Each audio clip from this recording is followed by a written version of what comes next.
Ladies and gentlemen, long overdue. Welcome to the podcast. We are always joined and happy to be back with Shane Smith of Stack 3D.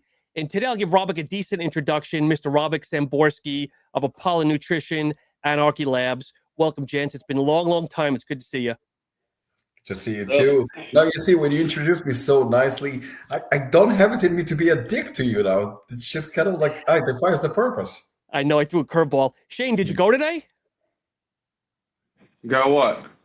Robert, did you go today? What, take a piss? Did you go number 2 using your fiber fuel? No, I haven't taken my shit this morning, actually, now that I think about it. So I don't know what's happened. It might not be coming. 9 o'clock every morning, if you weren't aware, is when I take a shit.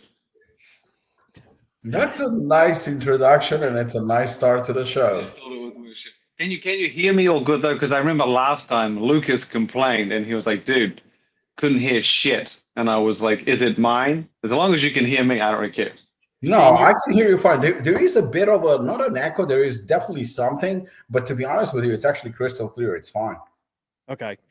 Well, good. So I picked this up and I started using it. I'm not going to go into everything else, but just as a fair warning to anybody that uses this tub is stacked like to the top where it's like you open it up and I had stuff coming out of it. So just be careful, Shane, if you have this when you open it up. But so far, great product, great movements. We'll leave it at that. I mean, does it make it more consistent for you? Being an older man, is it more regular? What's going on? That didn't come from me. Just for the record, that didn't come from me. I am asking about the efficacy of the supplement. This isn't. We'll just say it's more solid. How about that? We'll leave it at that. More solid. What about more consistent? Like, are you 6 in the morning, 8 at night? You just spit firing all day, or what is going on? At my age, I'm just lucky to get one out weekly, okay? Weekly? You're not joking. Is that a joke? That's Yes, a joke, right? It is a joke, Shane. I'm old, but come on now, dude. But no. Well, I remember my nana before she passed, she was like, yeah, I haven't taken a shit in like 8 days. And I was just like, that's concerning. And she was like, usually it's like 5. I was like, that's concerning too. What the fuck? Where does it all go? What is it doing? So we've either lost listeners or we're starting to gain them now with this conversation. I think the topics that people want to talk about, they just don't think it's okay. Regular poops, solid poops, these are normal things. This is okay. Exactly. It's part of everyday life, like showering, shaving, everything else, brushing your teeth. It's everyday. It's an everyday function. Talk about total, full transparency. So, Robert, what made you decide to do this? What did the impetus of this come to? Or was this Marina's brainchild? Now, I would say probably this one is a little bit more mine because when you look on the market, I mean, obviously you have products, you have fiber products, but when I looked at it, like the most, especially from an athlete's perspective, the ones that is the most recognizable, I would say, is Fiberlyzed by Species Nutrition. That one is kind of like been a staple for many years, and it's not necessarily to compete with that, but I was like, okay, there is definitely, especially guys that are doing more of a carnivore diet and they lacking obviously fiber in their diet. I think there is something that there was an empty hole kind of, that definitely could be filled. Yep. And I thought about it for the past couple of years that we should do a good fiber product. And also, I think Fiberlyzed, as far as I know, it's pretty good product. So I'm not going to talk shit about it. But I thought that we can definitely evolve and do something new. And today you have a lot more of a newer ingredients, and definitely something that can be taken a little bit further than we used to have. So I think that this is definitely something that let's be honest, a lot of people need and they struggle, and this can help. So why not? And seems by judging by the popularity already, by the sales and everything else and demand, it's solid entry to the market. So I have to ask, was there a focus group for this, like your pre-workouts? You go around to the gym owners, you give them a little scoop. How does this work? No, you just send it to people that you don't like. Oh my God. All right. Well, anyway, continued success. I mean, I'm happy with it. I think it tastes really, really good. It's not over thick like some of the fiber stuff I've had. It's like a little thick. Yeah. It's very smooth and not as chunky or clumpy. Yeah, Eric pointed out to the same thing. He said, like, the taste is very, very good. We made sure we're trying to get a little bit more natural when it comes to especially health products. So, considering like natural flavoring, natural sweeteners, natural everything, I think that it exactly, fits where it's supposed to be, in terms of it's not a performance, it's a health product. Yeah, exactly. So big news of the week here. We'll talk to Shane about this. So what are your thoughts on the David bars buying one of their ingredient companies? I think it's called EPG or EPG. I mean, what are your thoughts on a company like kind of almost monopolizing that? Shane, you're probably closer to the whole thing than maybe Robert and I are. I mean, EPG is the ingredient. EPOG is like or EPOG. I don't know how you say the actual company name is the one that owns it. I mean, EPG has been around for a while, like a very long time.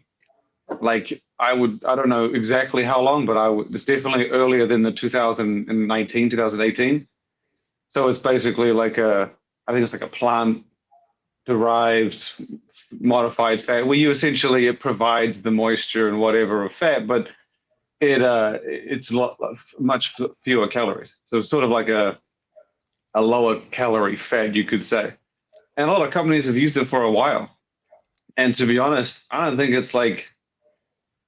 it's not that monopolizing, to be honest. Like it is, I understand why the companies that have sued because they were using it, and obviously they aren't going to get priority, or I guess as much priority, like why would they? But at the same time, like, I mean, not that this is like a similar situation, but when whoever it was that bought Neurofactor, right? And everyone had to now call it Cognitique. Like, that's not exactly the same thing, but you could have complained. A lot of people were using Neurofactor and they just changed, found something else. I would, and they bought it for 75 million, which is a lot of money, but at the same time, not that much money in the grand scheme of things if they are doing tremendously well.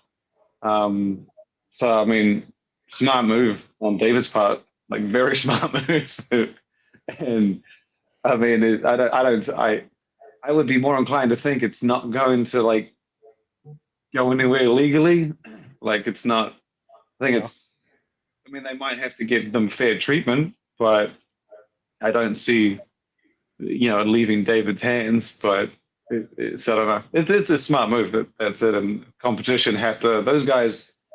One of the brands I know, Own Your Hunger. They've been around for a very long time. They're part of the suit, and like it makes sense. That's their whole brand. Their entire brand is based around EPG. It's like their core functionality. So it makes sense as to why they would be a little bit annoyed that so-and-so came and snatched it up. I agree. I agree with Shane. I agree with Shane. I think that, I don't think anyone's winning this lawsuit. I mean, I could be wrong because anything can happen. But I agree with Shane. Number one, if there is something on the market and you want to buy all of it, then isn't it like a fucking free market? Because to me, it's monopoly, exclusivity, they all big words. But the thing is, we all want it. We all want to be the only ones on the market. Like I get very, very annoyed, and it's no secret when, products that I come up with or the formulas that I come up with, they either copied or, they very, very similar. And I can clearly see from other, from other people that they kind of borrowed the idea from me or something like that, or from somebody else. And it's very, very annoying. But unfortunately, it's the free market and it's just the way it is. And, I remember having a conversation with Shane about it. We talked about it where I was because, Shane is, besides the fact that, we're in the same industry, Shane is also a good friend of mine. And we text each other. And with my temper and everything, I went to my friend and I said, like, I'm very, very annoyed by the fact that, that I'm copied. And he even knows who I'm talking about. There are a couple of brands actually that have copied Apollon. And he actually calmed me down, and he was absolutely right. He goes to me, they copied you. You didn't copy them. You just have to be one step ahead and continue evolving and to continue to be better and better and better. And that's it. And he's right. And this is exactly the same thing. David's bar, they saw something. They did something that somebody else could have done it. Somebody else could have done it. Now they're crying and they're suing and whatnot. And to me, it's pathetic.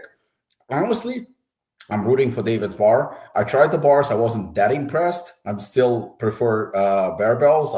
I'm team Barebells. But, in terms of the fact that it's actually pretty good macros for a protein bar, good for them. They achieved something great. They're selling crazy.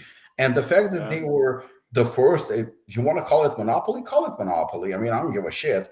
But the truth is they jumped on something that all these companies could have done exactly the same thing. It was open to them. But David's bar, they invested, they went for it, they did it. Now these fuckers are crying. Well, fuck you. You know what? I mean, you just jealous bitch that somebody else did it and you didn't. It's the same as concrete, right? Like for or concrete creatine, they have their own line, but then they sell to others. What's the pH buffered one?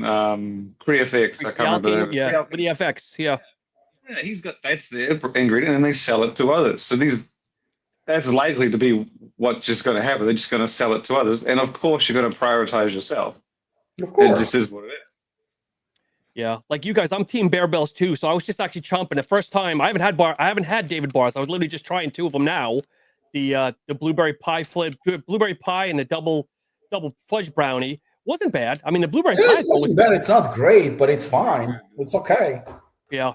Shane, you're young, but do you remember Power Bar? Because this one brings me back. Robert might know the old Power Bar from like the 90s that the athletes would take. Same like gold foil, like runners. You're actually right. Now I remember it. I mean, but those days, I mean, you could literally break your teeth. It was like taffy. Yeah. That was bad. It was tasted bad, and you literally could break your teeth. I think the David bar, it got a lot of attention because of the macros, right? Like you've never seen 28 protein to 150 calories. It's closer to a protein powder than a protein bar. You're right, but there is another thing that I noticed. Extremely, and I mean extremely aggressive marketing. And they remind me of somebody. I'm not a fan, but what is that company that does proprietary blend pre-workouts? They were hot. I don't know if they're hot now. Insane Labs. Oh yeah. So when Insane Labs came out, I remember getting phone calls from them to the gym. They would call me at the gym and they would offer me free cases of Insane Labs. I mean, it obviously didn't cost much to make that stuff, but I would imagine they called all the gyms, because I know there are a couple of gyms in New Jersey that were selling them, and they were offering cases. So I guess, whoever owns Insane Labs, they have deep pockets, because they literally allocated a lot of free stuff. And they were offering me, I think at that time, I don't know how old Insane Labs is, but I want to say that it's probably younger than Apollon. I want to say, but I'm not sure, because for some reason I turned them down. And I think I would never turn down stuff like that. I was only turning down people because we had Apollon. So that's the reason I didn't want to sell other people's brands. So I think that's the reason why I turned them down. But regardless, they were sending free stuff. And surprisingly, I got I think DM or email and a phone call from David's bar. And they were like, we'll send you free stuff. Just, it's free, a case or box or whatever. Just try it out, see how it goes. It's exactly the same tactic. So I'm pretty sure if they reached out to me, they probably reached out to gyms across the country. Yeah. I mean, I guess they have that type of money where they can just, send out free stuff, invest, I don't know, $1 million, $2 million into something like that, and just, send it as marketing thing. But it's great. And, they did a great marketing campaign overall. I see them. I was in Vitamin Shop a couple of days ago, and I saw them selling them. And I asked the guy, I was like, how does this shit sells? He goes to me, it flies. He says, it flies. People are buying it. It was very, very popular. I didn't ask him how to compare it to Barebells, but clearly there is demand. And again, Barebells taste way, way better. There is no comparison. It's just like a whole other level. But in terms of like good macros, I mean, it's definitely not that bad. It's not great, but it's not bad. I mean, for what it is, it's fine. Yeah, but the other thing too, Robert, you got to remember is, yes, it might be moving, but how many repeat customers? Like companies can sell, it's a number one pre-workout, but how many people are buying a second and third tub? A second and third bar. I still think, it's my personal opinion, I don't think that they're going to be able to battle Barebells, because people that are buying protein bars, I don't think that they take into account every calorie, protein, type of protein, and stuff like that.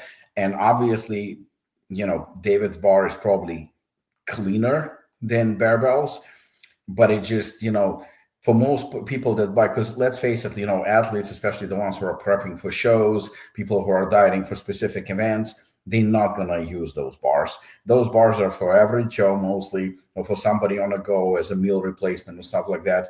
They're not going to go into deep details about the supplement facts or nutritional facts on a panel. They're going to try, and you're right, I think, Sean, they're going to try David's bar. They're going to go to Barebells, because just Barebells with so many flavors to choose from, and just how delicious they are. I mean, that's pretty much borderline candy bar. It's just phenomenal. Nobody can touch that flavor. They can hate me all they want. No American company, nobody can touch Barebells, not one. Yeah. Shane, you're the one that got me into them. When you bring them on a podcast a while ago, I almost feel like Barebells is like the Apollon, where I feel like Barebells is coming out like a new flavor like every 2 weeks, or every week I feel like there's a new flavor coming out. I mean, they've been around since because I found them when I first had them. I was in Iceland in 2018 because they had launched in 2017. Oh wow! And then they came to the US in maybe 2019, 2020. Okay. It took them a while, but like they were going slow and steady. They weren't trying to like force themselves in a vitamin shop in GNC, so they went state by state, and they grew and grew. And they it's a little bit interesting though, because they launch flavors. Like Germany will have flavors that you can't get anywhere else. UK, Sweden, US has its exclusive flavors, but like it's they're pretty fast on innovation, mostly because each area I think operates quite individually. So like they have a protein powder in Germany, but you would never have seen it in any other country. So like, are they owned by somebody, or is it just a standalone company? So I went and visited them last month in Stockholm. So they have the company owns Barebells and Nocco. They had Elo, was a Elo drink thing that's in, and then they had Vital was the other one, as well as another drink, which is like vitamin functionality. And I think there's one. Shane, your internet's spotty. Your internet's spotty. Is my internet's shitty? Dude, for as much money you're making with the brand, at least you can do is get Wi-Fi instead of dial-up. Come on, Shane. No, I think it's fine now. Yeah, Shane, you might be all right now. But we'll go back to bars in a minute here. But Robert, we'll start with some of the questions here. I think you're okay now, Shane. Did you kind of turn up the juice a little bit? No, I opened my door. Oh my God! All right, so we'll start with the questions here. We got a whole handful. Gentlemen, what are your thoughts on brands calling their products most loaded when all they do is raise the serving size?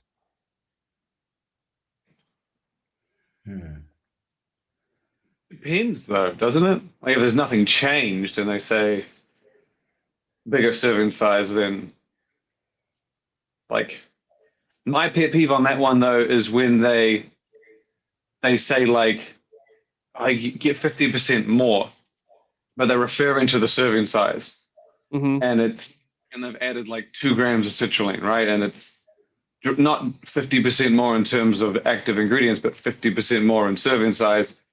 I get annoyed when it's that. It's few and far between, but like I prefer it when brands say, "Look, we've got 50% more citrulline. We got twice the bit." They actually refer to what actually helps you, not. I can understand when you're proud of the serving size if you've added a lot more to it, but if you're going with that just because it sounds better, there are a few that do it, but yeah. Yeah, it's all about marketing. I'm the same way, where some companies like, the highest dose caffeine, the highest dose of that, but it's like all you did was make it 2 or 3 scoops. It's not like a 1 scoop, like Robert, yours is always 1 scoop. It's the highest that it is. I think more it's everybody can have the highest amount of whatever if you double, triple, quadruple scoop it. Well, you see, the thing is that I think that there is certain way of like it comes down to marketing. There's good marketing and there's bad marketing. And it's like Shane said, I mean, if you're gonna go and, for example, you have 26 servings and all of a sudden you release 28 servings and you're just increasing the how many servings you have per container. If the price is the same, then okay. I mean, you're giving people a little bit more stuff like that. That's okay. I mean, I'm not going to be overly impressed by it because let's face it, I mean, you're not actually spending that much money. I mean, it depends on the product, but still, how much more? I mean, is it really substantial? But I'm actually more in favor, again, I'll agree with Shane with what he said in terms of like, if you're releasing something where you can make or want to claim that something is bigger or better, then make it bigger and better, like by giving us more of, like, I guess I'm going to praise myself on this one. But for example, we had Bloodsport with 508 milligram of Vasodrive, right? We released the following one with double that. Now that's impressive. Mm-hmm. That's impressive because that's 1,060 milligrams of Vasodrive. That's impressive. Even if you don't do anything else, everybody knows it's a trademark ingredient. It's expensive ingredient. And if you're keeping the price the same, then you're clearly giving the customer a better value. Now you can obviously pat yourself on the back and say like, I've done well. But I feel like, just increasing a serving size from 28 to 30, or essentially you're going to go from 6 to 7. I mean, will anyone really feel citrulline going from 6 to 7 grams? No, from 6 to 8, 10. Yeah, there is maybe a difference, maybe. I mean, I don't know how substantial it is, but I think it depends on what ingredient, extra ingredient, or you're increasing the amount of certain ingredient. Even something though like caffeine is cheap, but going from 200 to 400 will definitely change the structure of the pre-workout because you just went from a mild pre-workout to substantially a stronger pre-workout if there is a market for such. So you made changes that are definitely 200 and 400 are going to feel completely different. So you made changes. So I know like the question that was asked, I know what it means because, sometimes companies do go overboard with claims like, look, V2, V3. Like, what the fuck did you do? You didn't do. There is particularly one company who just recently released a new edition of their product. And I'm looking at it, I'm like, this product actually looks worse than previous one. But they went in every, like, I'm not going to name who it is. But it's just like, and the idiots who are like, sucking the company's dick, they like, yeah, new version, yeah, better. I'm like, guys, it's right in front of you. This version is actually worse than the previous one, and yet everybody is going crazy. So like, but the thing is, if you show it to somebody who knows the business, they will know. Just because you change the look of the label or the size of the container doesn't make it a better product. So if it's bigger and better, make it bigger and better. You're going to sleep better at night because you've done something right. And at least you're not going to embarrass yourself. Because at the end, even if somebody doesn't have balls, or most people don't have balls to call you out on your bullshit, they still know that it's bullshit. Yeah, I think it's all about just the marketing pretty words. And that's two things that I wanted to call out here. And hopefully you guys can see this. So I came across a company called Zorn Labs, and I'm sure you can't see it, but our dedication to quality, efficacy, and transparency sets us apart. Now, guess what? When I go and look at the products, they're pre-workout. Maybe you guys can see this. Proprietary blend. So do we see a problem here? Transparency, and it's a fucking proprietary blend. Taurine, shilajit, and resveratrol at 155 milligrams. Besides being just an overall shitty product, beta-alanine 3,200, L-citrulline, malate 3,000. But again, transparency. That's a shit product. And again, I'm here to call it a shit product, but if you're going to use certain terms, fucking live up to it. Yeah. Well, you know what? I mean, I'm going to say this. There is a company, and what I'm going to just describe, most people will know what the company is, and I guess I don't give a shit. But the thing is that they market a pre-workout that is cost effective. What is it? Daily driver, cost effective. Well, basically the one that costs like $30, right? Like the one Right. we have, like, and to me, when it comes to the better ones for $30, it's definitely Apollon. I think Nutribay has a very good product. I think Core Nutrition has a pretty decent one. But when it comes to $30 and you want to make it cost effective, most people saw a Review Brothers review about Apollon Gym Classic. I'm really proud of that product because that one is fucking packed, and we're still charging people a very, very, very reasonable price. But that's cost effective. That's, you want to call it daily driver, whatever, mile, anything you want to call it. Fully transparent, good. But then I saw another company. It was like, oh, this is the best, cost-effective product. $30 or $25 even. I don't know how much it is, but it's cheap. And you look at it, and it's 30 servings. But on 30 servings, it's go ahead. Come on. Not very impressive. But the thing is that if you want to have a full dose, you have to do 2 scoops, making it the product 15 servings. Yep. I mean, and I'm like, come on, 15 servings. That's what you get, 15 servings. So for 15 servings, basically it's 15 servings. There is 30 servings on it, but there is 15 servings. 15 servings is the actual dose. And for that, you're paying $25, $30. I mean, come on, that's not cool. And again, then I see some review channels and like, great product, one of the best ones. I'm like, seriously? 2 scoops, 15 servings. How is it cost effective? How is it cost effective at $25, $30? It's not. That's pretty much almost a premium price. So, little tricks like this, I don't appreciate.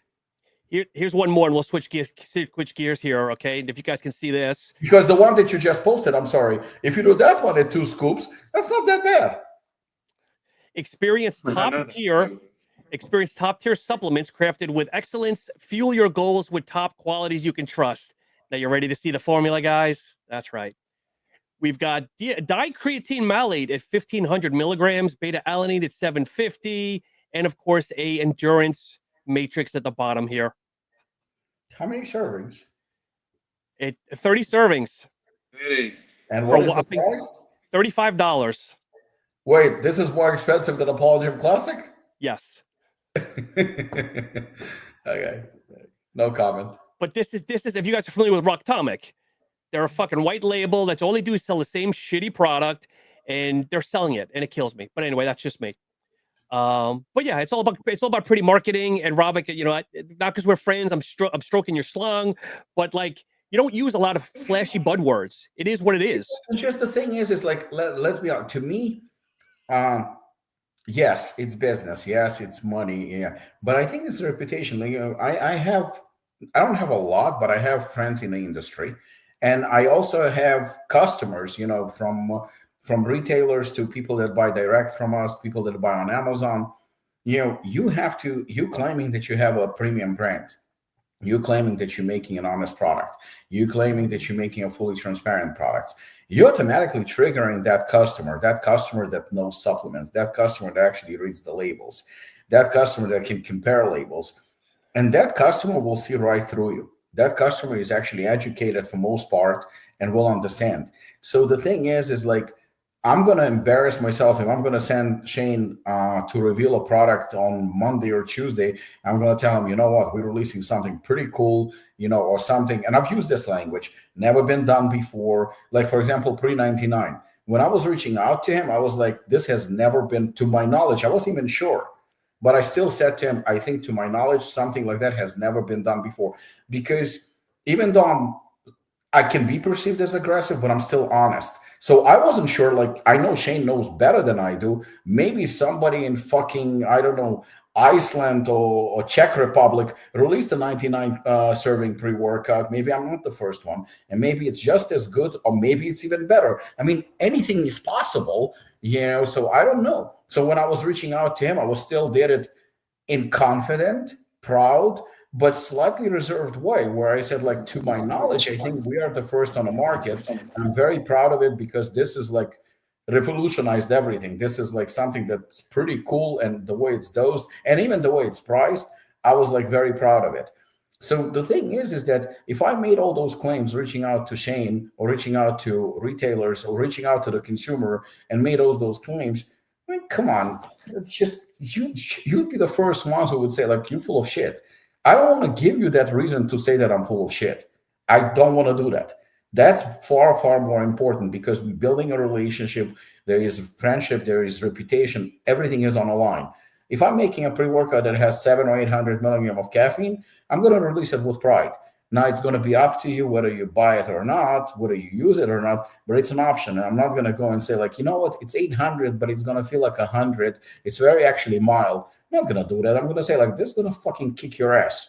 But that's just the way I am. So like, companies that do what you just showed, unfortunately, there are many of them and it's a shame. Yeah.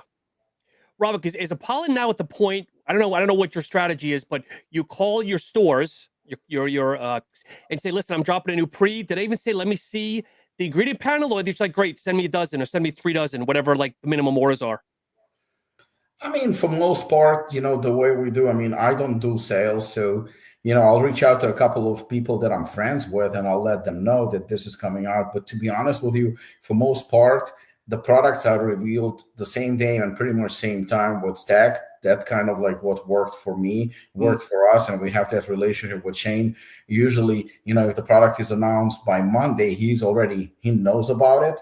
And I'll just, send him all the information. Sometimes he's kind enough to do the graphics for me because I'm totally behind most of the time. So he'll do the graphics for me. He'll help me out.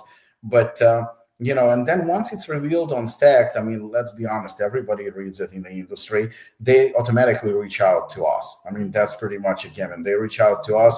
And plus, salespeople that we have, they will reach out to retailers as well. And the rest is just like pretty much, marketing and advertising and stuff like that to different channels. Yep. Shane, what are you drinking? Just a regular old school Monster? No. I haven't had a sugar energy drink for years, for like decades actually. This is the green and the no sugar green. Because Robert and I were talking. I had one of the Ghost iced tea lemonades. Have you had that? I have had it, but I'm not an iced tea man. So inherently, even if it tasted good, I wouldn't be able to be like, yeah, give me that again. Okay, all right. So here's a question for you, because I know we got to involve you a little bit. Shane, any new brands are you liking this year? And I guess like new brands, not. Yeah, usually I don't have to think about this till the end of the year. I mean, to be honest, you could kind of count David as a new brand. Like they realistically only launched in the last quarter of last year. They weren't really out there beyond that. Trying to think, to be honest, there aren't really many new guys that I've seen that have been like, this is badass. The fact that none come to mind, I think that's enough. I think we're good. So it's a slow year for new brands and quality years for legacy or existing brands like Robic and everybody else, it seems like. I mean, we got a lot of new brands last year, so it's no surprise that you then get fewer the year after. There are some new ones out there, but nothing like... I haven't seen anyone like roll out with 10 new SKUs. Like, no one's really stood out in that manner. No one's come out with a debut product that blew the shit out of things. It might be one, but I might have to look through and see. None come to mind. Okay, fair enough. So creatine has always been popular, but what's with the newfound surge? And you guys want to comment on that? So I feel like over the last 2 years, creatine's skyrocketed again. I would say it's... no, Robert can go. No, I mean, it was always a good product that, we've used. I think that, it kind of goes around a circle. And I think just before creatine, it was magnesium. Everybody went crazy about magnesium. And, it's not like it's a new product. It's not like we didn't know about the benefits of it. They didn't find anything new. With creatine, apparently there are new claims and new, findings and whatnot. But the reality is it was always there. It was always beneficial. And right now, everybody's coming out with creatine. And, I mean, it's good. But I'm a little surprised but I'm not surprised at the same time because, like, you know what? It's like, I don't know. It's like if you never watched Godfather, right? And all of a sudden you just now watched Godfather and you're like, holy shit, that's a good movie. Well, yeah, we know it's been there for many, many years. You didn't, you don't find anything new, and that's not news to us. We know about it. It's just that your dumbass finally realized that it's a good movie. So the same thing is like they finally realized that it's a beneficial ingredient that's been there and with thousands of studies throughout the years. So I'm a little bit surprised and not surprised at the same time. So Shane, I know you just saw Goodfellas a couple of months ago. Have you seen Godfather yet? I watched Godfather. I did. I watched it. I was on the plane. I think it was when I was coming back from. No, I did on the way back from Vietnam.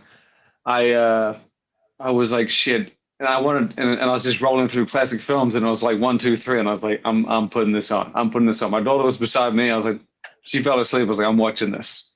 It was good. I haven't watched number 2 or 3 yet, but it was good. Robic, 1 or 2 better in your mind as we diverge the movies here for a minute? You know what? Everybody says that 2 is the best one. Okay. I always will go the same as I go with Rocky. You know what? Rocky 4, there's always a battle between Rocky 1 and Rocky 4. I think Rocky 4 is amazing, but that original one, it's always the original one that gives kind of life to the rest of them. So I don't even think it's a fair comparison because number 1 and number 2 are so much different and they both great. So I love them both. And this might shock you because a lot of people would probably disagree with me. I like the third one too. I know the third one, a lot of people talk shit about it. I like the third one, just like I liked Rocky 5. A lot of people hate Rocky 5. I liked it. I think that was the worst out of all of them. It's definitely the worst one. It's definitely the worst one, no doubt about it.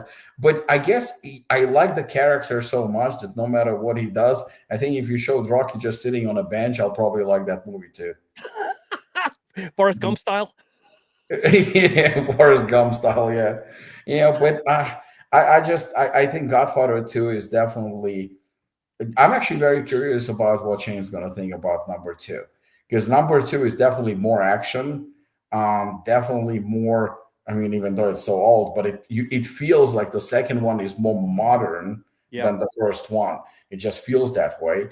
I think that it's definitely a whole different movie.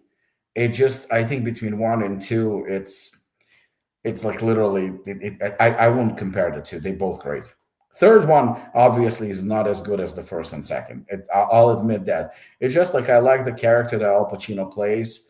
Michael Corleone is just Michael Corleone. And again, you can watch him in anything. I was really hoping that they're going to make number 4. So, Shane, does that mean you need to go on a 3-hour plane ride again to watch number 2, or are you going to do it on your own in the house? Well, number 2 is actually longer than 3 hours. I remember that for sure. I'm not watching it here. I don't have 3 hours, 4 hours spare to watch. I'll probably watch it on a plane next time. In the coming months, I'll watch it. No, it's been years since I've watched it. Now I got to fire it up again. Now you got me fired up to watch it again. It's been many years. It's a great movie. Okay, here's another one for both you guys. Thoughts on Leica Pro and their 30-serving pre's, or 30-serving pre, where I guess everybody else is doing 20 nowadays, and they're bucking the system at 30. Make a difference in your mind? He's stuck at there, though, hasn't he? He's always been He's always been a 30-serving pre, and I think that's something that is part of his marketing campaign because he always made fun of and criticized others that do 20 servings. And he always was like, it was his thing. It's still his thing. Like, look, but I have 30 servings. Look, but I have 30 servings. I think like a pro, and I always said that I think that he makes pretty good supplements. Like I think his line is pretty good. I don't think that 30 servings is necessarily an advantage. I honestly don't think so. Because if certain supplements that again, I know that some of his supplements people really, really like, and that he has like a pretty good customer base for his products. But to be honest with you, I just don't see a benefit in it. And this is something I learned from Mark Glazer. Mark Glazer taught me this, and I'm glad he did because he was initially the one who manufactured for us. And he told me people on average work 5 days a week On average, that's 4 to 6. So let's make it 5. Yeah. 5 days a week. They don't even always use a pre-workout. So 20 servings is basically a monthly, use for a pre-workout. That's actually an ideal serving, 20 servings. And then you said on top of it, people like to change pre-workouts. They don't stick to 30 pre-workouts. The protein you can have every day. You can have twice a day. So in reality, a lot of people have 2 shakes a day. That's, I think, the average, more or less. So does that mean that protein shakes should be 60 servings? No, because you're going to go out of your mind using the same fucking protein shake, same flavor, twice a day for 30 days. I don't care how much you love it. You will want to change it up a little bit. The same thing is pre-workout. If you have a 200 or 300 milligram of caffeine in your pre-workout, you more likely, an average person, not going to use it at 7 or 8 p.m. And pre-workout is not something that's absolutely must use. So I think that I rather have, and I'm not saying that, his pre-workouts are not good. His pre-workouts are pretty good. They're not exactly my style, and there are a lot of things that I would do differently, but that's the way he does things. Good for him. I know he has a very good fan base. He has a good customer base, and that's great. But I would prefer to do 20 servings that you can break into 40 servings if you want to, and really dose the shit out of it to make sure that it's not overdosed, just highly dosed to a point where you can do 20 and 40 split. Or even if you can do a 40 split, it's okay. 20 servings pre-workout is just fine. And I even like the way Mark Glazer, I don't know if he still does it or not, but his pre-workouts didn't have the 20 and 40 split.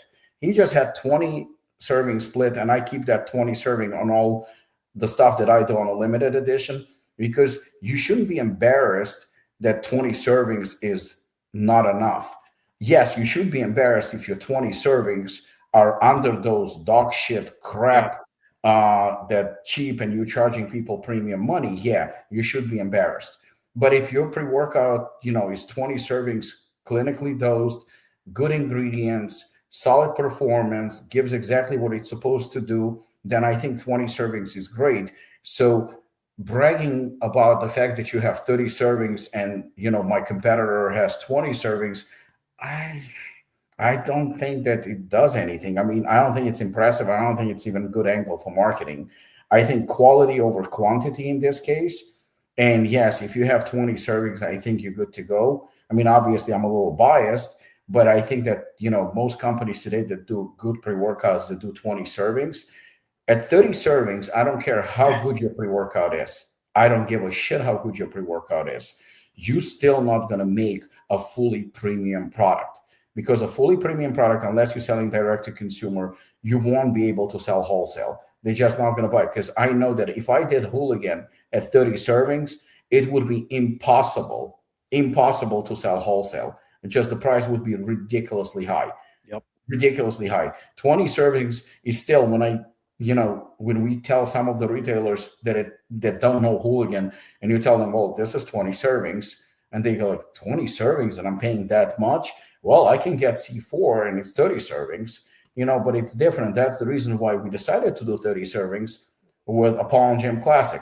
And if you want to do a 30 serving economical, cheaper product, you still will get a good product. But no, it's not going to be Hooligan. No, it's not going to be, Timecop or any of that. So I think the fact that I could brag also about the 30 serving, especially over the company that makes 15. I could definitely brag and say, like, you know what? I'm delivering a lot more. But, obviously the margins are lowered, and obviously, it's not the same. But to be honest with you, everyone who does 20 serving pre-workout, I think, does just enough. And especially in day and age, because I'm pretty sure you, Sean, bought a couple of pre-workouts. You don't use just one on a daily basis. You go and probably cycle different pre-workouts. So does Shane. So do I when I use them. I don't use them that much. But there is no way in living hell that I'm going to use even a 20 serving pre-workout in month. It's going to be over. I'm done. No. Yeah. I mean, I have to love it so much, maybe one of a kind. But other than that, it's just more than likely there's going to be 2 or 3 pre-workouts involved in that month. That's an average.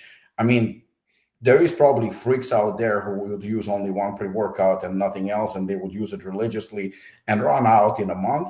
But from my experience and what I can see, 20 servings is just enough. In terms of protein, I think if you do anywhere between 25 to 30 servings on a 2-pound container, I think it's good. Yep. Especially if it's a good product, it's transparent, you're good.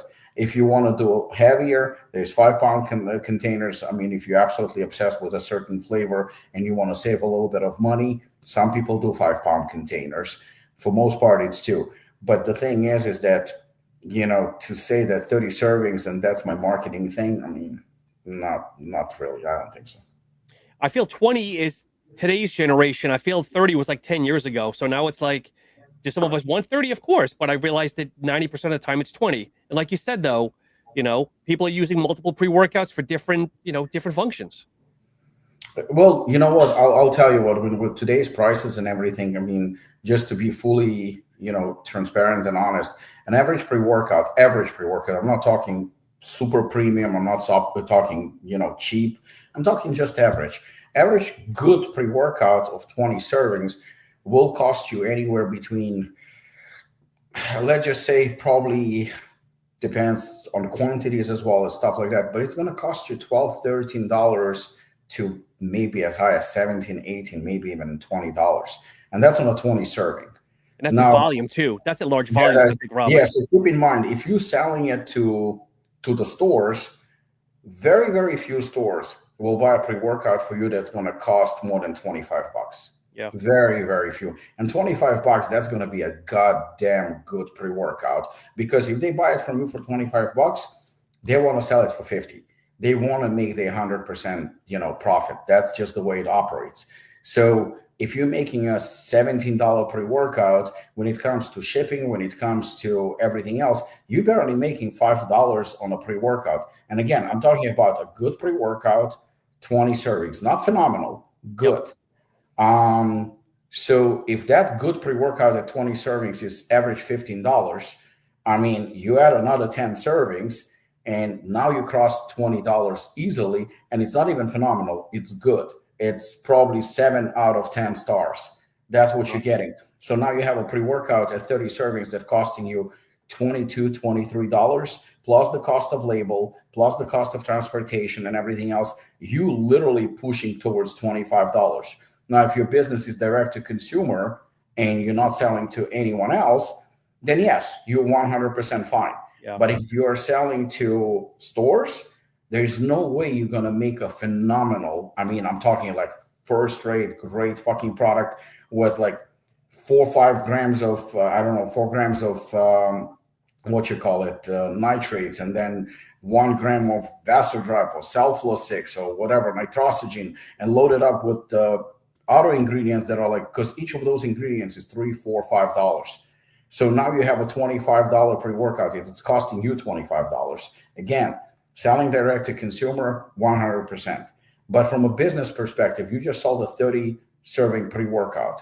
$30 serving pre-workout that nobody, okay, let's say most, let's not say everybody, most will not use it in a month. There is a good chance they're not even going to use it in 2 months. Then what kind of a business you're running when people are buying from you a pre-workout once every 2 months? And the stores are not, they don't want to buy it from you. What are you going to sell it to them for $40? Yeah. How are you going to make it? So 20 servings for a good premium pre-workout, fully loaded, I think is absolutely fine. No issues whatsoever. So Shane, I know you're a big advocate of Ghost. What have you tried, or what are your thoughts on the Ghost cereal collab? I just had it, actually. They gave me a box and I ate it in 1.5 days. I think I was bored and I just I couldn't be bothered making chicken rice, so I just had 3 meals. Were you eating it out of the box, or were you putting it in a bowl at least? I had it with milk. I wanted that extra protein. So I had, I think lunch was the Ghost cereal, then dinner was the Ghost cereal, and then breakfast the morning after was Ghost cereal. And then it finished. It's pretty good. It's I like how they got the shape of the cereal pretty much like the actual thing. I mean, it's you're never going to have it tasting exactly like the real thing.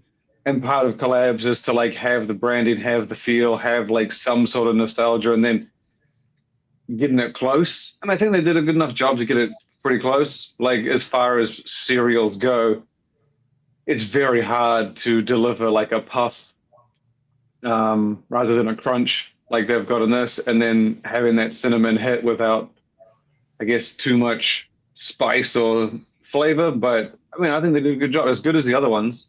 And the macros are pretty much the same.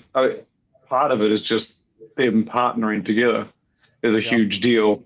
And then they've already got the shelf presence in the cereal aisles, not all the way over in the health section, in the cereal aisles. That's a pretty big deal. But Shane, do you feel the nostalgia or the flavoring and the proper higher protein will justify the higher price point? Because to me, I was a turnoff when I saw like $9 or $10 in one of my stores. I said, I don't need that much. I'd rather have a scoop of protein. All of them are that price, are that high. Magic Spoon, Legion, they're maybe like $1 or $2 different, but they're all up there like near $10. Ghost they've been $9-10 since they launched it. Magic Spoon's the same. Okay. I mean, you differ in. The funny thing is that some of them could make a smaller box and then sell it cheaper, but then you get jack shit. But they're all relatively like 7, 10, some go to 12. In the UK, it's very similar. And I know people will sit there and say, oh, can't justify the whatever, but Ghost's non-collab flavors, the marshmallow and peanut butter, they're the same. But like that's just the price of the format. Because like a protein bar, $3-4 a piece sometimes. You could have a scoop of protein. The same argument could be made. I mean, a protein bar, what, you buy 3 of them, that's $10. That cereal box I finished in 3 meals. So it's arguably similar value, just because it's cereal and because cereal is so cheap. I think people are like, why isn't it closer? No one that I've seen has actually sold a protein cereal similar value to an actual cereal, which makes sense. It's very difficult to do. Well, we have a question here, and I'll defer to you as we're talking about it. Does Ghost have a large consulting firm they work with to acquire clients like General Mills to make cereal collabs? Just curious. I don't know if you can even answer that, Shane. You're probably the closest to those guys over Robic and I would think. General Mills, I mean, a lot of this is different though, isn't it? Because when they had Mondelez, they had that whole group. So you had Swedish Fish was in that, Sour Patch. So they partnered with that group and they had access to all of those others. So that was one partnership that probably could have turned into a whole bunch of things. And then you have their Sonic one, which is with Sonic, and they've got a few under that. I'm sure they're groups, but the General Mills one's different because General Mills, as far as I was under the understanding, I thought it was a partnership 50-50, like General Mills went to Ghost or Ghost went to General Mills, and they jointly launched this. This wasn't Ghost licensing. I thought it might have even been General Mills licensing Ghost or something along those lines. Mm-hmm. But that's why they got that cereal placement. That's why they're in the cereal aisle, because it's General Mills probably open the door or pay some sort of way for them. So it's not a licensing thing, from what I understand, like Rise does with so-and-so and G Fuel does with, I think it's a partnership, which might explain why the Cinnamon Toast Crunch is the same price as the ones that aren't collabs. Okay. All right. And then in other news, Lucas's girlfriend, Heather Jacques, has now gone to Nutribay. Any thoughts on that? Because we both know Lucas has a hard-on for her. But anyway.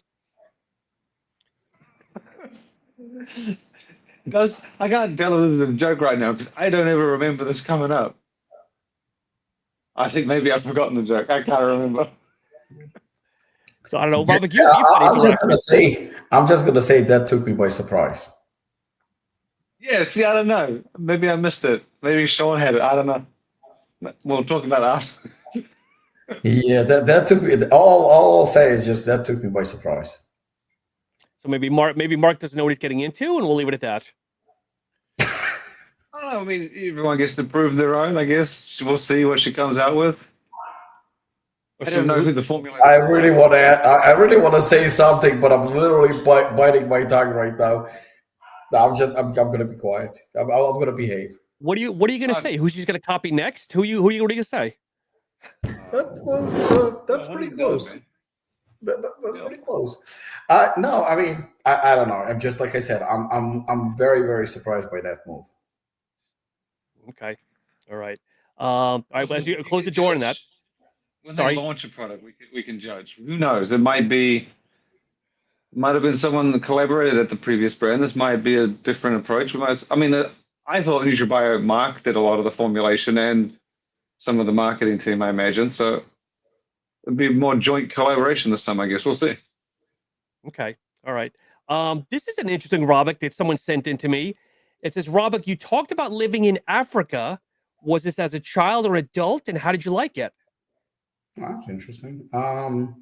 Yeah, I lived in South Africa since I was 16 or 17, for about 5 or 6 years. My stepdad at the time was he was a jeweler, and obviously in South Africa, they big on gold and stuff like that. So he got contracted to work in Johannesburg, and he moved there. I mean, we struggled financially a little bit in Israel. It was definitely very, very tough, and he couldn't find a job. And obviously, at the time, Israeli economy wasn't that great. And obviously, it's a small country, so it was very, very competitive, especially with Jews being heavily involved in gold and jewelry and stuff like that. It was very, very competitive. So he struggled for a while, and he got offered a job in South Africa, so he moved over there. And financially, my mom also struggled a little bit in Israel. The life at that time, we just bought an apartment, and he obviously you have to borrow money from the bank and stuff like that. So it was very, very tough, and there was a decision basically by my mom at the time to move to South Africa to join him after about a year. And I was just a kid, so I resisted. I didn't want to go, but I was an only child, and we moved to South Africa, and that's pretty much it. I went to college there. I worked also. I worked there for about a year or two, and then in '96, I came with my grandmother to New York to visit family. And I just, realized that, obviously there are a lot more opportunities here and stuff. So in '97, I moved. But yeah, I lived in South Africa for about 5 or 6 years. Was your stepdad like an actual jeweler making jewelry, or was he a broker of the gems and the No, diamonds? he was making, like, designing, making, fixing, stuff like that. He actually worked for a big jewelry company in New York. And I don't know if you remember this or not. I don't know if he still does. But Harrison Ford was, at one point, he had like a, I don't know, midlife crisis or something like that. And then all of a sudden, everybody was talking about the fact that he had an earring. Oh, yeah, yeah. He put an earring like in his 50s or 60s. And I think 60s. And my stepdad actually made it for him. Oh, interesting. Oh. Okay. Very cool. And I guess, Shane, similar question for you. Shane, what areas are still on your list to visit? Because I know you're the international man of travel, too. Where did he left? Yeah, exactly. I actually haven't done anything in Africa. You can't see the map.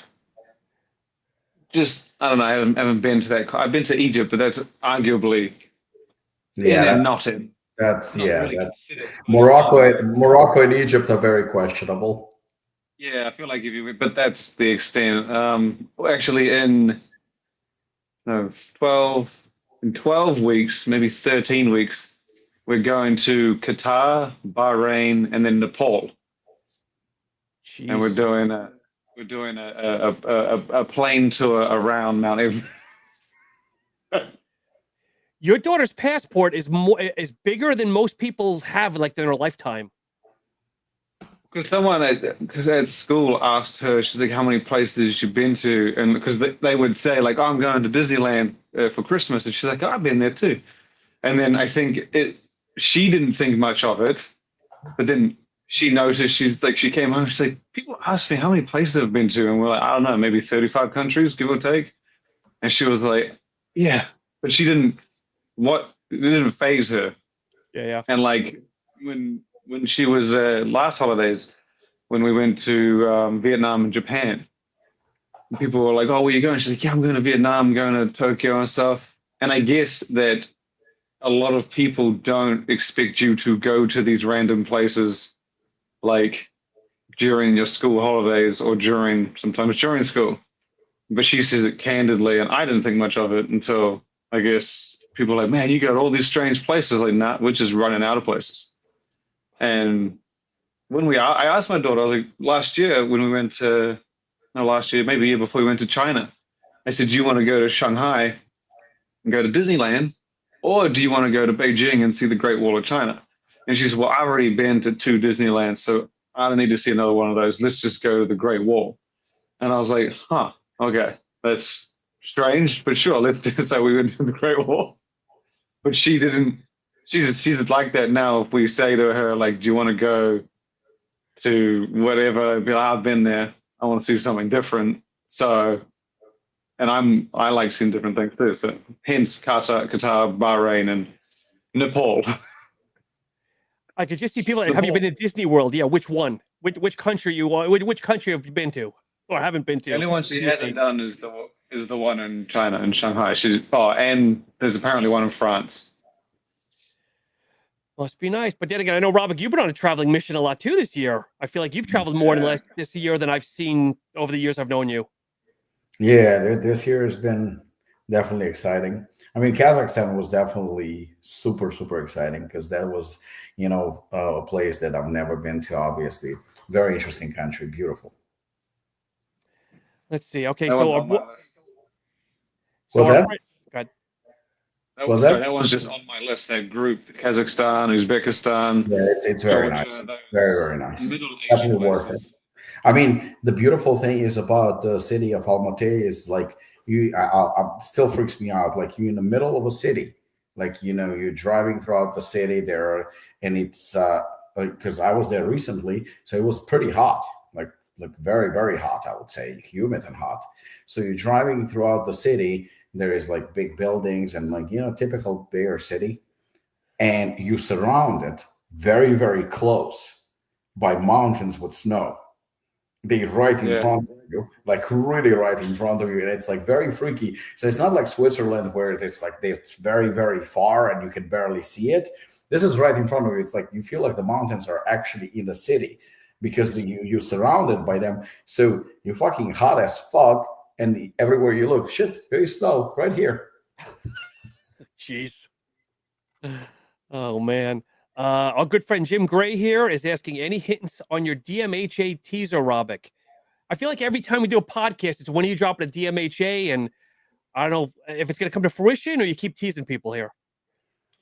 I mean, I'm starting to enjoy this a little bit. I definitely, I'm going back and forth about DMHA with Anarchy Labs, and I guess I'll reveal it because I know Ray is listening and a bunch of people. So we are thinking about it. Definitely, we are definitely thinking about it. That maybe with Anarchy Labs we'll release a little, because I look, the only good DMHA product that I can honestly say that is good, it's a solid product, is the one from Condemned Labs. That was actually a solid product. I can't say nothing bad about it in terms of a formula, because what pisses me off about all these, what we call them stim junkie pre-workouts, which I fucking hate. I mean, they will put DMHA, some of them, they even have the balls to put DMAA and amp citrate and whatnot. And you look at them like, okay, this is like a drug addict's concoction. It has nothing to do with a pre-workout. This is it's a shit product. Honestly, it's a shit product. It has nothing to do with gym goers. It has nothing to do with performance. I personally like DMHA. I always liked it. I think it's a great ingredient when done right. When dosed right and when done right. If you combine it with certain other stimulants and good pump ingredients, because I feel like these stim junkie guys, I mean, in these little fucked up shitty companies, they're releasing those ingredients, and you see like, okay, DMHA and alpha yo and and caffeine, and that's it. Like this shit hits. I'm like, okay, where's the performance aspect? Yeah. Where is a good dose? I mean, don't give me vasodrive and nitrates, but give me a good dose of, I don't know, at least citrulline. Give me like 6 grams of citrulline or 8 grams of citrulline. Yeah. And then you see something like, oh, this one has citrulline malate. Okay, so you're not even going to fucking put pure citrulline. Or then they're going to put something like S7 and what else? And Norvalin. I'm like, really? That's okay. You have 2 shit ingredients for pump that don't do anything, but you're basically selling a gray area ingredient. I mean, if it has DMA and M citrate, now you're selling banned ingredients, and it's shit. But you can actually use DMHA in a formula and make a good product. Like, just put good ingredients, balance them out. So if I'm gonna, pull the trigger and I'm gonna do it, which I'm contemplating right now on a limited run, then I'm gonna do it right. I'm gonna do it right. And like I said, I don't think that there is any competition on the market, because other than Condemned Labs, I'll just give them credit because they really released a good product. There is no doubt about it. But I think that there is nothing else. Everything else is pure garbage, like pure garbage. And I don't care what brand it is, it's garbage. They don't do it right. So, yeah, I mean, you can obviously do, I teased also about 1,000 milligram of caffeine. I teased about DMHA. I teased about this. And more than likely, I will do it. More than likely, I will do it on a limited run. And, I can show people that if somebody wants 1,000 milligram of caffeine, it still can be a good formula. And even if they're going to decide and like, okay, 1,000 milligram is a little crazy and it's too much for me, use half. But even on half, everything is going to be efficacious dosage, exactly the same as I've done with Hooligan. I'm not going to embarrass myself. So if it's 20, 40, it's going to be 20 and 40 that you can actually use and still going to be a strong product. And the rest is, up to the consumer to decide what they want to do. But yeah, I mean, right now, the one that is coming up, obviously, is Timecop, and that one's going to be fun. Shane, one for you here. Past or present, what is Shane's favorite Apollon product? Ooh. We've had this one before. It's Lionheart. I mean... All right, take the one that doesn't have your name on it. No.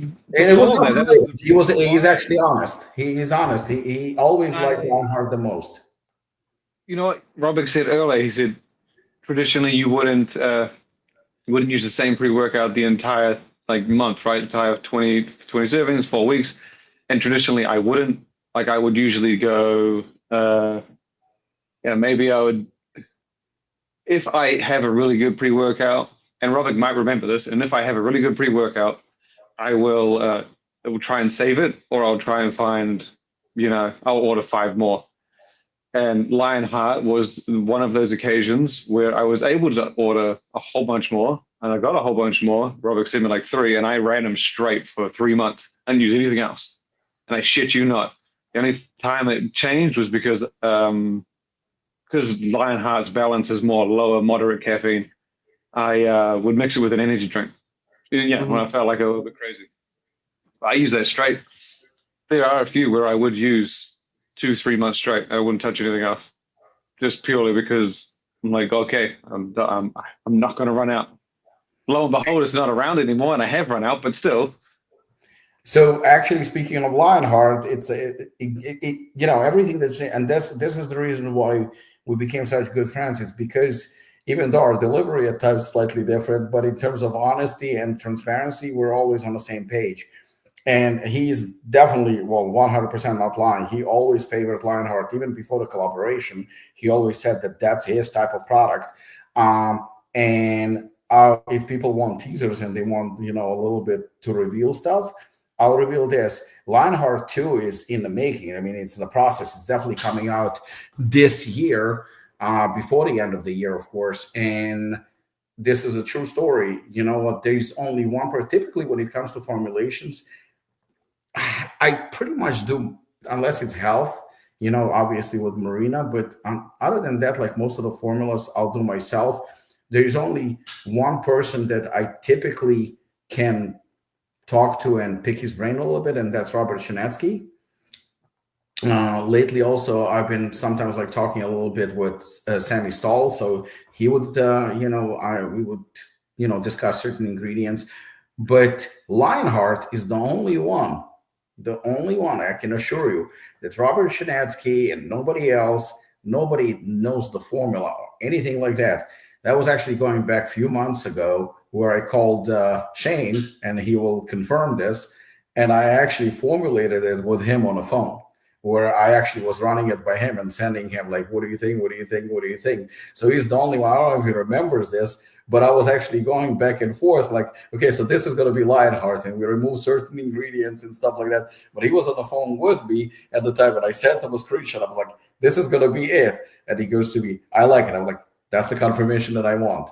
But that was like few months ago, where I knew that, I have to come up with a new Lionheart. And like I said, he was the only one that was in my mind that, I'm going to contact and run it by him just to see the ingredients and stuff like that. So you're keeping true to form, though, just strictly an endurance product, like the original Lionheart? Yeah. It's still going to be low on caffeine. It's still going to be high on performance. It's still going to be lower on pump, but stackable, of course. But it's going to be true to itself, where it's going to be a performance-driven pre-workout. It's just that it's been, 3 years or 4 years, and typically I like to upgrade every 2 years, so to speak. So I think that Lionheart it didn't run its course, because I still, again, being biased, but I still believe that there is no product like Lionheart when it comes to that category.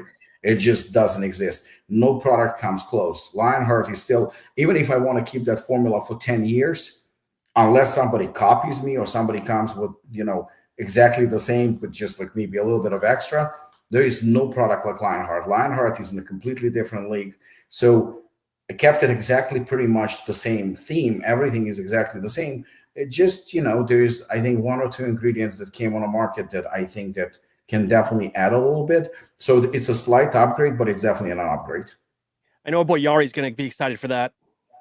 Well, Yari kind of has to do something with it. Okay. All right. Got a quick question from Masha. When will she be dropping a new product? I know she keeps teasing us with her seduction on her Instagram and whatnot, but we seeing anything soon here? Or I don't know if she's still listening or watching, but. So honestly, you've tried, right? The apple tart. Oh yeah. Yeah. So that became a huge success for us. I mean, for us and for her, a huge success. People loved it. I think even though it was a limited edition, it was one of those products, just like pre-99, that we restocked and kept it alive for a long time. And it still sold out, even with higher volumes. And, that was very, very popular. And I think that there is an aspect when it comes to her is the fact that she's not an athlete.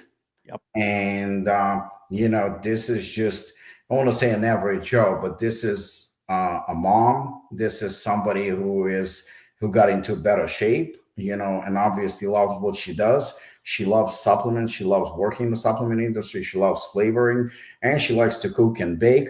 So it came very, very natural as an idea. And it seems like people really liked it, and, clearly, sold out and gone. But, I'll say this. I mean, I can tell you this. There is something in the works that is a lot bigger than the previous one. And I mean a lot bigger. And Masha is involved in that, involved in this. And this is also her idea. And she's working on it actually as we speak. And it should be launching before the end of the year. So it's just something, bigger and upgrade. But yeah, we're going to continue because clearly it works and clearly there is demand, but something is definitely coming. And I think in about 3 or 4 months, maybe 5, we're looking at fall of 2025. But yeah, she's working on something pretty cool. Protein category? Can you at least share that? Yeah. Okay. Yeah. Okay. I can say it's going to be a flavor. I honestly don't know which protein we're going to go with, what kind. More than likely, it's going to be 50-50 because that's the one that she likes. But there is also another one in mind that we're kind of thinking about. But that one, I'm not sure about yet. But it's definitely going to be protein, yeah. Okay. Shane, were you going to say something? I was going to say, is it going to be an actual apple pie? Well, we're waiting for you to make an appearance on October 18th. With half a gram of caffeine in it. Yeah. Half a gram. We're going to call it apple pie Lionheart style. Yeah. For the stim junkie dessert eater. Yeah. Get your stims, but you got to put away 1,000 calories first. So when you buy it, it comes with a free bib. So Robic, I know we talked about this ad nauseum. When is your lovely wife Marina going to be on the podcast? And I know Marina, she doesn't listen, but again, the door is open. We'd love to have her on. She's coming around slowly but surely. I'm pretty sure we're going to be able to lure her in. And for people that don't know who that is the one of the brains behind the health line of the Apollon Nutrition brand. There was another one here. I can't find it now, but any thoughts or predictions on your Clash of Cans? Shane, I don't know if you could, let's vote it on. So you have no input. It's a vote, right? Clash of Cans? Yeah, pretty much. So any predictions on who you guys like? Me? Yeah. I have no fucking idea. Okay. It's heavy as shit. It's like I think it's like 4 pounds, 5 pounds the trophy, but it's I don't know. To be honest, I genuinely have no fucking idea. There's like 200 energy drinks in the competition this year. Okay. I mean, if Monster tried, like really like got out there, Monster and Red Bull. I don't know if it's their audience, if they would still be able to like overcome. I could see 3D winning. I would like to see 3D win. Oh, by the way, have you tried 3D, the new one? I haven't tried the new one yet. I was I curious. saw it when I was in Florida. I saw it at Vitamin Shop. They Yeah, just brought it in. They just brought it in. So they were still unpacking it, so I couldn't get it. Like I couldn't try it. But yeah, I saw it at Vitamin Shop a couple of days ago.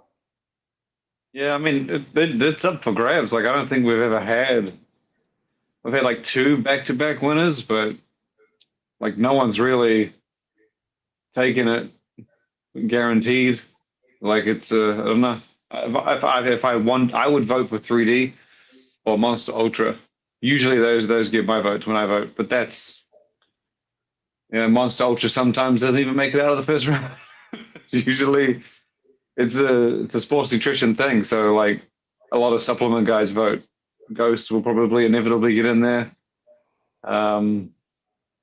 Yeah, I have zero clue. Zero clue. Every year it turns out weird. Shane, I don't know if it's made it internationally, but have you tried the AN Performance or the ABE, the Tang energy drink they came out with? Yeah, that was at the Arnold. They had that at the Arnold to try. Did you try? I've not had a chance to try it yet. Did you like it or? Yeah, I liked it. It was pretty good. Like I mean, I've had all of their because I think they had I'm pretty sure they had the Tang in the UK as well. Maybe they didn't. I know I got to try it there as well because I visited their headquarters in Liverpool not that long ago, and they had a lot to sample there. Is it carbonated? Yeah, it's carbonated. Yeah. They don't have like the traditional pre-workout RTD. That drink is their beverage version. Ingredients, it'll be exactly the same. Okay. I'm looking right now for a Russian energy drink that I had in Kazakhstan. I can't fucking find it, but that was so fucking delicious. That was absolutely amazing, and I can't find it to save my life. I forgot what the name is. It was like an abbreviation, like "shut the fuck up" or "wake the fuck up" or something like that. But that energy drink was that? I am fucked up. It sounded like you said. No. I mean, they obviously have Gorilla, but that wasn't a Gorilla, Russian Gorilla. I mean, but that wasn't that good. That was something else, and I can't fucking remember what it was. But it was absolutely delicious. I mean, just a phenomenal drink. Okay. Yeah, I want to say "wake the fuck up." I want to say it's "wake the fuck up," but it was not "shut the fuck up." I think "wake the fuck up," but it was very, very, very good. Very good. Gorilla was also good. The one I didn't like was Bombard. Yeah, they got some cool stuff, but flavoring on them is not the greatest. Okay. Yeah, it was not that great. I mean, I tried it. Like I said, I'm looking still for it, but yeah, I see Bombard, but when The I other find good brand they have is Fit Kit. They do like a protein souffle, I guess. I think that's what they call it, and that thing's pretty delicious. My wife hated it, but I thought it was great. There was that kind of divert a little bit. Eric Schwartz, I don't know if you know Eric Shane. He's a good friend of Robert and I. he was doing a little review on these little protein shots, like these clear energy protein shots. Not energy, they the weren't Genius energy, but one. they were clear shots, like the size of a gorilla, the gorilla ones. Yeah, they use that. I can't remember the whole bloody name of it. They use a type of protein, like beta, whatever it may be. It's called like referred to as BLG.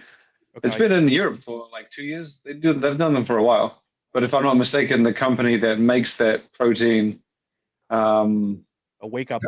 Wake up. oh yeah, I have to look that one up. Excellent. Like a lot of different flavors, like you see. Okay. And like I said, oh, look, there you go. More like exotic flavors, Robic? Yeah. Very, very good. Every flavor that I tried is absolutely phenomenal. About 200 milligram of caffeine, 0 sugar, which is very unusual because, like you see, like one of the flavors is raspberry mint, Wow.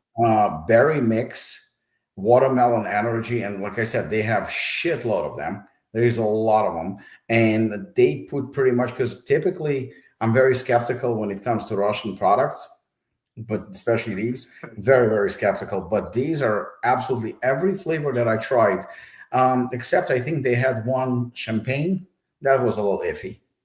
Okay. That was not. I think they had champagne. I'm pretty sure, but yeah, there it is. This is champagne. Interesting. I know Lonnie has mimosa, which is champagne, and or what's supposed to be Yeah, I champagne think this orange. is it. This was not that great. I don't know if it's like good quality. Okay, so they have berry, they have champagne, they have one called original. I don't know what original means. Red Bull. Yeah, Red and Bull. they have raspberry mint. They have blueberry mojito, and they have cherry cola. Interesting. Okay. Yeah, but the taste, like I said, I had all of them, and they pretty good. The taste is very good. 200 milligram of caffeine, very, very good. And you know, they sell for like $1. Wow. Okay. All right. No, but this one, yeah, look it up, Shane, because I'm very, very curious about that one. Got it. Yeah, that one is really, it's a sleeper. Like I walked in because I went to the gym over there and they had Bombar, obviously. Shit. They had Gorilla. Gorilla is a lot of them are sugar, a lot with sugar. Oh yeah, they So, only got like a handful so that I'll are give you an non. example. Like when you walk to the gym, when I was in the gym, they have a lot of sugar free. But when you go to a regular supermarket or regular, like one of those like little markets, like or gas stations, you will have a hard time finding sugar-free ones. And it got to that extent. I remember first day that I arrived in Kazakhstan, I wanted an energy drink. I wanted to try. So I walk in, and I specifically, because I remember Shane posted about Gorilla, so I was very, very curious about that. And then I found out that Khabib is actually involved with that one too. He either has shares or he's part owner. I don't know. So when I walked in, I looked at it, and there was a couple of cans, and I was like, I went to the lady and I said, "Can I get a sugar-free one?" She goes to me, "Sugar-free? What are you talking about?" I'm like, "Sugar-free energy drink." And she goes to me, "How can you have energy without sugar?" I was like, "Okay, valid point." So I got it that it's like, that's not my spot. But at the gym, when we went, they had Bombar. They had, what is the guy's name? Gennady Golovkin, Triple G, the boxer. Okay. So he's from Kazakhstan. So because he's from Kazakhstan, he has his own brand, Triple G energy drink, which I actually went to the manufacturing facility and I saw it there. Very, very cool branding because, obviously his full name, nobody could pronounce in the United States because it's Gennady Gennadyevich Golovkin. So obviously very hard to pronounce, but the Triple G. So everybody started calling him Triple G. And as a result, it kind of like became his brand. I'm trying to show you what it looks like. I'm trying to find a good photo because it's not that easy. I mean, I think this kind of, I don't know if you're able to see. Yeah. Okay. So, but they said even though he's from Kazakhstan and the drink is made over there, it's not popular at all. I haven't tried it, so I don't know. But they said it's not good. So Wake Up is popular, Bombard is less popular, and Gorilla, I would say, is probably the most popular. Interesting. Okay. So Shane, as we wind down here, I had another question for you. You might know this person. I don't know. Her name's Masha. I don't know. You might know her. What Apollon product do you use right now, Shane? Besides the fiber fuel? No, I don't need trust me. I don't need help with taking a shit.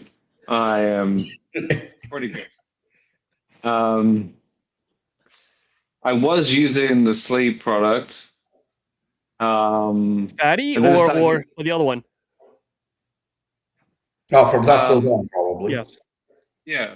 Okay. I had Robert made me like a 90-serving tub, and I've been using it every now and then it went hard on me.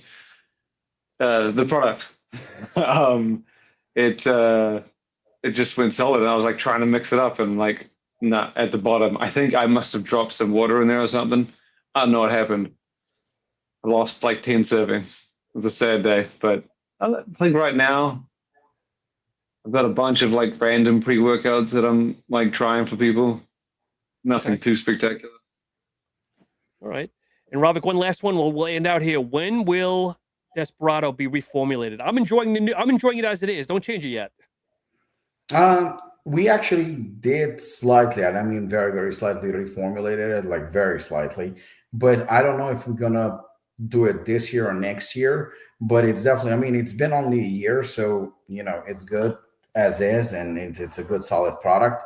But even if we do this is a good question to circle back to the beginning of the show. When people are asking, when they're saying they changing it. So this is the type of product that we don't have much room to upgrade because, if we want to keep it at the relatively low cost, this product is already stacked to the fucking max. So we got to be very, very careful. So we did make a small adjustment, very, very small adjustment.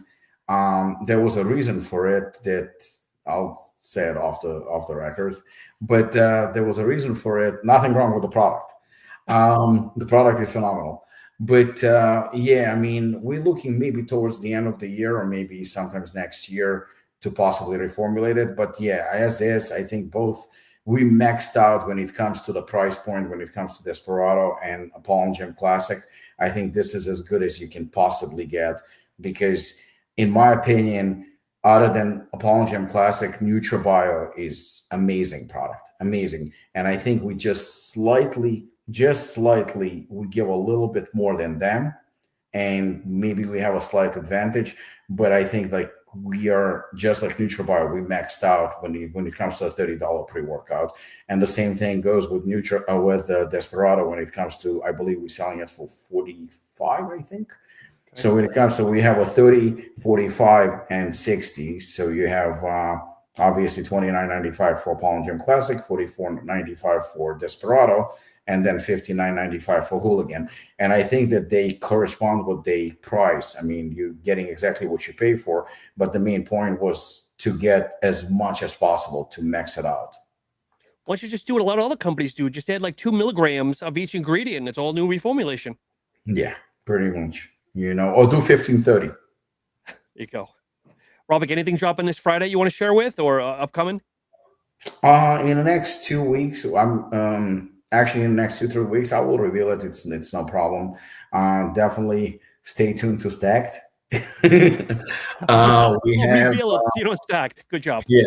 If you don't Stack, you definitely pay attention. I don't know what it is. We're gonna have 3 products. One of them, obviously, everybody knows it's Timecop, because I think that I'm getting bombarded with questions about that one. Yep. So that one is gonna be available. We're hoping next week, but let's see. Around that, it depends, based on that answer, which I'll have probably in the next day or two, we're dropping 2 products, and one of them is going to be a standalone KSM because there is demand for it. So, I mean, right. we have Liver Lover, yet Totka is on its own, is doing great. Glucovantage is doing great as well. So we're going to have a KSM as a standalone and new Bloodsport. Awesome. And Shane, when is Clash of Cans officially open for voting? That's on Monday the 16th. So a week out. And how many do you have a tally on how many you're actually running right now? What's the opening, not brackets, but how many are in first round? I think 180. Jesus. Give or take. But there might be more that want to get in. And then the second round is top 24. So 3 weeks, 4 weeks, like for the whole cycle? I think it's 4 weeks, yeah. So you got the first one, then the top 24, then the top, what was that, 6? And then it's the final 2. Okay. Shane, is this international, like from all over the world, or is it primarily Anybody American? can enter. Absolutely anybody can be in there. And yeah, the only condition is they have to be around longer than a month. Okay. So like just drops 4 weeks ago that I'm not gonna edit. That's the only. So I can tell you this, just because I'm a nerd and I like to learn and observe and pay attention to. So we primarily sell Ghost energy drinks at Apollon. I mean, that's pretty much what we've been selling for the past, I think, 2 years or so. Nothing else, maybe even 3. And then, I mean, I'll be honest, we just got a very good unexpected deal on a bunch of Gorilla Mind, which I also like. I mean, I think flavor-wise, Ghost is better, but I think there are a couple of flavors that Gorilla Mind have that they're pretty solid, like they're pretty good. And the formula on paper looks better for Gorilla Mind, of course, but I honestly don't feel shit from either one of them. I just like the taste. But I don't feel shit. And I can tell you that when we buy, I told Sean before the show, when we buy from a distributor, I know for a fact that Ghost is cheaper to buy than Gorilla Mind by approximately $5 cheaper. So because we got a good deal on Gorilla Mind, we stocked up on Gorilla Mind, and we were very skeptical whether or not it's going to sell. And to my surprise, it's actually doing pretty well. Still, people are asking for Ghost mostly. I would still, we're going back to Ghost again, because buying it on for a regular price, Ghost is just cheaper. So it's a pure business decision. But in terms of demand, Ghost is definitely, is supreme. Again, because when it comes to those formulas, I don't feel anything. I don't think anyone does. So, Robert, do you want to make a prediction on Clash of Cans? And we can either kind of laugh in a couple of weeks or. I mean, listen, Shane knows better his audience. And I think that he's so diverse and so international and he's watched by so many. But if I'm going to say purely on space, like the community of supplements / maybe working out, bodybuilding and stuff like that. And to me, I'm not going to be surprised, but just in general, I think it's going to be very, very hard to beat Ghost. As a brand of the year, I don't look at them anymore because even though they won and they won fairly, I just don't look at it as a supplement brand as much as I used to. So don't get me wrong. I mean, what they did with even cereal, and I think what they do with the community and what they do and their products I actually like. But I think there's such a dominant force in an energy drink that you can't overlook that. And I don't think in this space, especially companies that have supplements like Rise and Gorilla Mind and everybody else, I just don't think anyone can touch them. Now, Shane and I had this conversation where we both agreed that there is Monster and there is everybody else. We always said that Monster. So if you're going to ask me, I'm still going to favor Monsters. That's just the way it is. To me, that's the ultimate one. But Monster aside, and I don't think Monster is going to win based on, the community or, where we are in terms of like the supplement space. Yeah. I think it's very, very hard to beat Ghost. Like, if we went randomly in mainstream, then probably it's between Monster and I don't know, probably what is it called? Red Bull? Red Bull. Yeah. I mean, those two are pretty much untouchable. But those two aside, in our space, I think I'll be very surprised if Ghost loses, in this space, because they just, not only that, they kind of, I compare myself in a way to Ghost. Product after product after product, energy drink after energy drink after energy drink, flavor after flavor, and each and every flavor is usually a hit. Rarely do they miss. Rarely do they miss. So, I'm not big grape person when it comes to flavors. I love real grapes and real watermelon, but when it comes to flavors, watermelon and grape is just not my thing.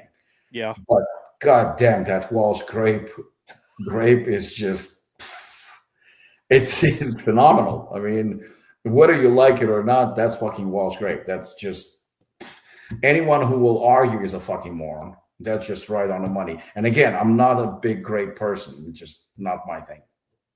I'm going to jump on your coattails, not because we're friends, but I think Ghost is going to win. But one that I liked, it doesn't get a lot of notoriety, is Lost and Found. Have you tried Lost and Found, Shane? Yeah, they're really good. Tastes The really good. flavor's That really one. good. Yeah, they taste very, very good. But if you're gonna ask my opinion, what is my favorite drink? And this is not gonna be fair at all, because I feel like they exist and they kind of don't exist really. And that's gonna go back to original 3D. To me, that was my favorite by far. So it's unfair to say right now because they just been released and I haven't tried any. So I don't know. But the original 3D, every flavor was, Jesus, that was just amazing. The cans look like nothing. It just wasn't anything super impressive, anything unique about it. But that's maybe what was actually unique, that it wasn't unique. But to me, taste-wise, I still put them probably, the original one, I mean, what they used to have, I still put them above everyone else. Love it. Well, gents, anything else? Otherwise, we'll let everybody get back to their day. It's always good seeing you guys. No, good. Well, make sure you follow the Apollon brand. We'll drop coupon codes down below if you're interested in picking up. Stack 3D, stack, and then the letter 3, and then D.com. And make sure you're following us down below. Take care, everybody.